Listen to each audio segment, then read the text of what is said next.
1587 में 115 लोग एक छोटे जजीरे पर आबाद हुए जो आज के नॉर्थ कैरोलिना के साहिल के करीब था। 3 साल बाद जब सप्लाई जहाज वापस आए तो पूरी कॉलोनी खाली थी। ना कोई जिस्म, ना कोई निशान झगड़े का, सिर्फ एक वीरान किला और एक लफ्ज़ जो एक दरख्त पर खुदा हुआ था। ये है रवानो कॉलोनी की कहानी और वो मुअम्मा जो 400 साल से हल नहीं हो सका। इन आबादकारों को सर वॉल्टर रॉली ने भेजा था, अंग्रेज़ी ताज की माली मदद से, ताकि नई दुनिया में इंग्लैंड की पहली मुस्तकिल कॉलोनी कायम की जा सके।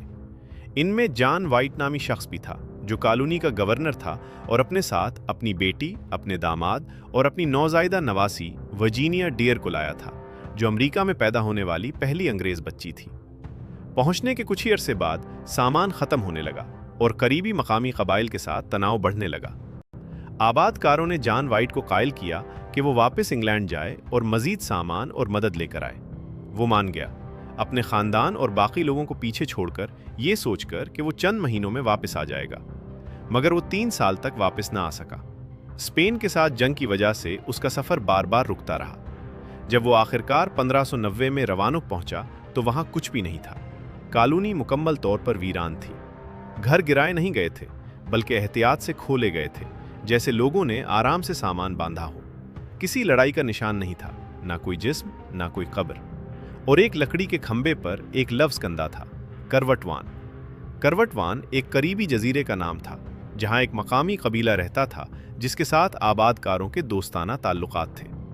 जाने से पहले वाइट ने आबादकारों के साथ एक इशारा तय किया था, अगर उन्हें बस्ती छोड़नी पड़े तो वो अपनी मंजिल का नाम एक दरख्त पर कंदा कर दें, और अगर वो किसी खतरे या परेशानी की वजह से गए हों तो उसके ऊपर एक क्रॉस का निशान भी बनाएं। कोई क्रॉस नहीं था, तो उनके अपने तयशुदा निज़ाम के मुताबिक ये कोई हंगामी सूरत हाल नहीं थी।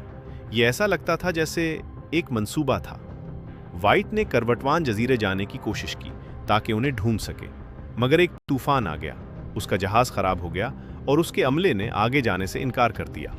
वो कुछ न मिलने के बावजूद इंग्लैंड वापस चला गया और दोबारा कभी रवानुक नहीं गया। वो सालों बाद फौत हो गया, बगैर ये जाने कि उसकी बेटी, उसकी नवासी या किसी और के साथ क्या हुआ। तो असल में क्या हुआ? सदियों के दौरान इस बारे में कई नज़रियात सामने आए। कुछ मुअर्रिखीन का ख्याल है कि आबादकार करवटवान कबीले या करीबी मकामी बरादरियों में शामिल हो गए, शादियाँ की और नस्लों के साथ इन आबादियों का हिस्सा बन गए। कई दहाइयों बाद के बाज़ बयानात में इस इलाके के मकामी कबाइल में सरमई आंखों वाले लोगों और ऐसी ज़बानी रिवायात का जिक्र मिलता है जो ऐसे आबाओ अजदाद की बात करती हैं जो अंग्रेज़ी बोलते थे, अगरचे इन बयानात पर बहस होती है और उन्हें साबित करना मुश्किल है।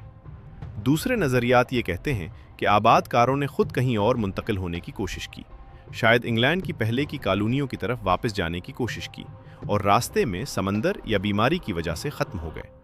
कुछ का ख्याल है कि मुखालिफ कबाइल के साथ झगड़े की वजह से आबादकार मारे गए या मुंतशिर हो गए, मगर किसी जिस्म या तशद्दुद के निशान न होने की वजह से ज़्यादातर मुअर्रिखीन इसे कमतर इम्कान समझते हैं।